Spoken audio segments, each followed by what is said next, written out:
we're going to talk a little bit today about SEO and, broadly speaking, digital marketing. So I just thought it would be interesting to say a little bit about how I got to where I am. My job title now is Digital Performance Director, so I look after how content performs online. And it's a really results-focused approach to digital marketing and looking at how we can basically make brands visible, make sure that they're found in search engines, and ultimately we can deliver ROI for them. So it's a very strategic job, but it also mixes up creativity and also analysis. But back when I was finishing my A-levels, I didn't really know what I wanted to do, to be honest with you. All I knew was that I liked reading and writing and potentially was looking at going to do an English degree. But I didn't really have a lot of direction, and digital marketing back then wasn't as mature as it is these days. You couldn't really even learn about SEO. So I went off and did my English degree, and obviously learnt a lot along the way, but I still came out of university and thought, what next? I wasn't really any further forward. I'd honed my writing skills, obviously, and I'd read a little books and learnt about Shakespeare and the likes, but it wasn't really a tangible business career. It didn't really lend itself naturally to anything. So that's when I really went into the marketing side of things. Went off and did a Chartered Institute of Marketing, learned all about the principles of marketing, ran a design agency for 10 years, and then really focused in on the digital marketing side of things, and ultimately how to work with top brands. So these days we get to work with the likes of Wagamama, SagePay. It's exciting. So you get to obviously look at how you create content for those brands and ultimately how it delivers results for those brands. So the digital marketing landscape is vast. If I say digital marketing, what does it mean to you? What do you think of? Designing. Yep. Any ideas? Just throw them at me. Yeah. Research. Yep. Social media. Yeah, exactly. Yep, the whole host of stuff. So you're looking at content, whether it's content writing, websites themselves, how you promote those websites, so whether it is through something like search or whether you're looking at potentially careers in social media. You can get jobs where obviously looking at community management, so big brands, you know, actually have in-house people just looking after their Facebook community management or designing really cool ads for Instagram. So it's really vast. The area that I'm going to focus on today is SEO. So does everybody know what SEO means? Search engine optimization. Exactly, yeah. So what do you think that is? Do you know? It's like, you know, like when you're on Google and you type in something, like the first thing that comes up, like people paying for it. Like, because no one's going to go on page like 12, are they? Like, so you want it like as Yeah, exactly. And there's stats around that. So most companies want to be on page 1 of Google. Unless you're in those top 3 positions, 55% of clicks come from those first top 3 positions. I mean, how many of you bother even going through beyond page 1 when you're looking for something? If you're looking for something, you know, I don't know, latest smartphone to buy or whatever, you don't even bother, do you? So it's SEO's job to make sure that you're on that page 1. And as you said, there's paid results. So do you know the difference between a paid and organic result? Do you look at them? So the paid results will have a little ad symbol next to them, and companies pay money to do that. Organic is all natural. So whilst there might be agency fees for us to manage their SEO, they're not paying any paid media. There's no advertising spend. So ultimately, it's all about content. And it's about optimising that content. So we want to make sure that our website, the pages that we've invested in, we've spent money and time building them, we've created the content, we want to be found. We want search engines to know that we exist, and we want to be on page 1 ultimately. So our job as an SEO is to both increase the quantity of the traffic and also the quality of the traffic from organic search tactics. So really, if you're going to demystify SEO, it's about a lot of stuff. You've probably heard lots of different acronyms and terms. Really 2 fundamental pillars. Content, useful content, contextually relevant content, and then relevant links. And there's different ways that we do that. So, as I said, everything really begins and ends with content. If you can write good content, you can attract audiences to your website. You can engage them, you can inspire them, you can influence them to buy and do stuff and take desired actions. Content also helps search engine understand what your website's about. So it will actually say, based on a search query, what do I think this person wants to be looking for? And out of all these thousands of results that come back, why should I pick your page as being the most relevant to that search query? And there's lots of different things we do in order to make that work. So really, broadly speaking, our job is to make a website as relevant to a searcher's query as possible. And there's lots of different day-to-day tasks that we do to manage that process. And this is just a little example here of all the things that an SEO might get involved with. So if you're into research, you like going out and reading up about stuff, coming up with ideas, putting them into practice, keyword research is one of the main areas where you start when you're planning out your content. So there's free tools out there now, Chrome extensions with the likes of things like Keyword Surfer, or how many of you heard of Neil Patel? He's got a free tool called Uber Suggest. You can go on there, actually put in a search term and see how many people are searching for it. It actually tells you if you want to launch a new product into the market, or you've got an idea and you think it's really cool, you can actually see how many people are searching for it. Is it on trend? Then it's about building links. So when we say building links, we're talking about the links on the site, so how you navigate through a site, how easy it is to get into those pages, but also links away from your website. So what do other sites think about your content? Are they linking to it? Is it valuable? Is it useful? It's also about optimizing a sitemap, so looking at the structure of a site, having a sitemap in an XML format so that all your pages that you want indexed in Google are easily accessible from there. It's also working with developers and understanding the code on a page. Does the page load really well? How is it structured? And it's also working with the likes of Steve over there, designers. So it's all about user experience. So, you know, it's great having a fantastic idea, a fantastic concept, but ultimately, is that page designed in the right way to engage your audience? What does the narrative look like? Have you got really exciting headers on the page that tell your audience what the topics are? It's also about strategy. So to be a good SEO, you need to understand the businesses you're working with. So I mentioned some brands we worked with earlier. A big part of what we do is getting under the skin of those businesses to understand how their audiences think and feel. It's understanding the psychology of what makes somebody put in a certain search term and what they expect to see when they put in that search term. It tells us something about them. It's about content and content writing. And ultimately, we're all very results focused. So we monitor traffic levels. So one of the key... I'm really sorry. That's all right. Is Adam Tomlinson? No. Okay. All right. Thank you very much. Sorry to interrupt. Does anybody know Adam Tomlinson? Where were we? Traffic, yeah. So a big part of what we do is produce reports for clients month on month, and we want to show that their traffic's increasing. Not just any traffic, good quality traffic. Because if we've got good quality traffic to the site, and we can say your organic traffic has increased by 500% year on year, we know we're doing a good job.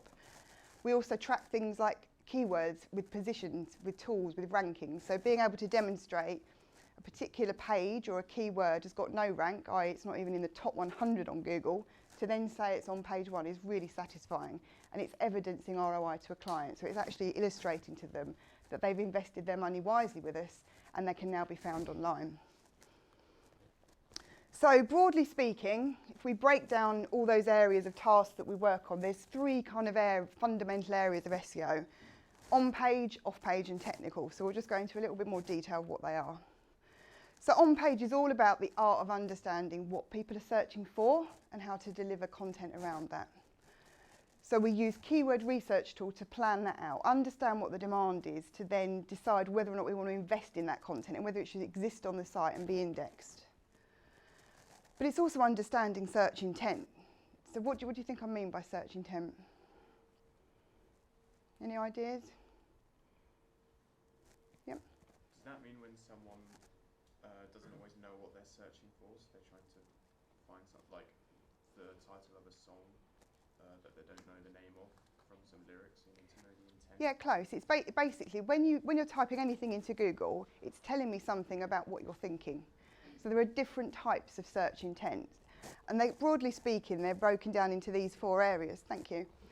There are informational searches, so you know how to create a fantastic talk. That's telling me I'm looking for information about creating a talk. It's how-to content. And you can build content that actually satisfies those search terms and create different articles around it and mark it up so Google knows it's an informational search response. There's navigational searches where you want to be directed straight into somewhere. Transactional service, so if I put in iPhone reviews or iPhone price deals, Google knows I'm in the market potentially to buy. I'm thinking about a buying mindset. I'm not in that research phase. And then there's the more commercial searches around any areas of topics or industries that tell us you want to find out more about a particular area. So knowing that, there's a lot that you have to worry about as an SEO. So it sounds technical, but ultimately it's all about understanding how to structure content for your audience and for search engines. So looking at things like the URL structure.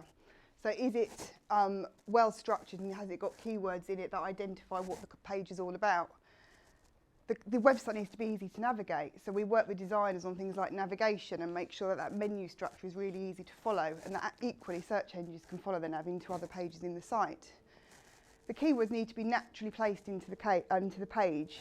Back in the day, you used to be able to just stuff a load of keywords on a page and you'd do really well in Google. Can't do that anymore. Make use of anchor text, that's descriptive text pointing to other pages. You use headers and you put things like markup on the code to say this is an H1, an H2 and H3. And you also need to be able to write really compelling meta descriptions. So when you get a search result back from Google, you'll see a title and underneath that is a description, and our job is to make that really encouraging so that users actually click on it. It makes you want to actually go and visit that page.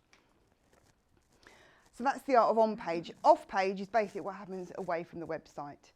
And the way we deal with that is through a comprehensive outreach strategy. So basically your backlink profile, and by that I mean links pointing to your website, they matter. Basically the more links you get from other sites, it increases your backlink profile. It's effectively like other websites endorsing your website and saying this is a credible site, this has authority. And the way we do that is by creating really engaging campaigns so that sites want to link to our content. Again, in old school sort of black hat techniques, you could pay for links. You could spend thousands and thousands of pounds. Google's cottoned onto it now. It knows it's spammy links and it's not credible content. If I say to you something, you know, do you understand the difference between, say, panda, penguin, hummingbird? Do you know what I'm talking about? Is that gobbledygook? They're Google algorithm updates. So there's a whole science behind all of this, and Google understands that SEOs back in the day were trying to manipulate the results. They want it to be fair. They want users to make sure they're guided towards content that's meaningful, that's crafted, that's useful. And then the other area of SEO is the technical side of things. So we've talked about content, we've talked about creating fantastic campaigns. The other side is technical. Search engines basically send out bots or spiders and they crawl your website. So you need to be able to make sure that they're easy for search engines to find, that they can crawl the site and navigate through it successfully. We work with developers to make sure that the structure of a page and the quality of the code is such that the page speed works really well and it's not too slow. And ultimately, we want to make sure those websites are better for users. So it's very vast. We're working with designers, developers, brands, strategy, and on content. So having said all of that, what do you think makes a good SEO? What sort of skill sets do you think you need?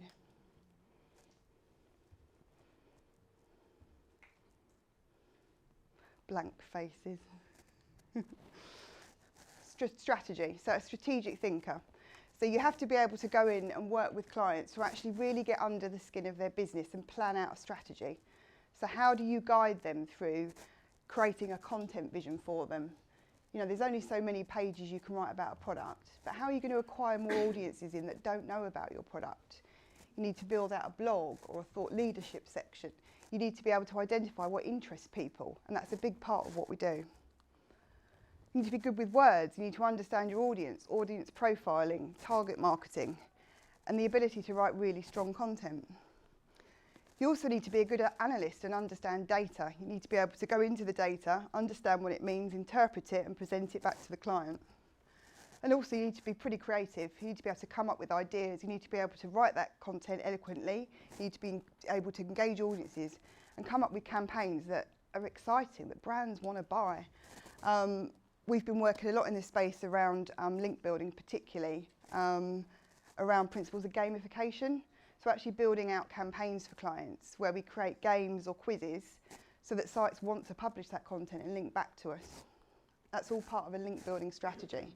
And ultimately an interest in tech as well. So whether that's understanding the way that the site is structured and coded, right through to all of the software that you're using to obviously get to data.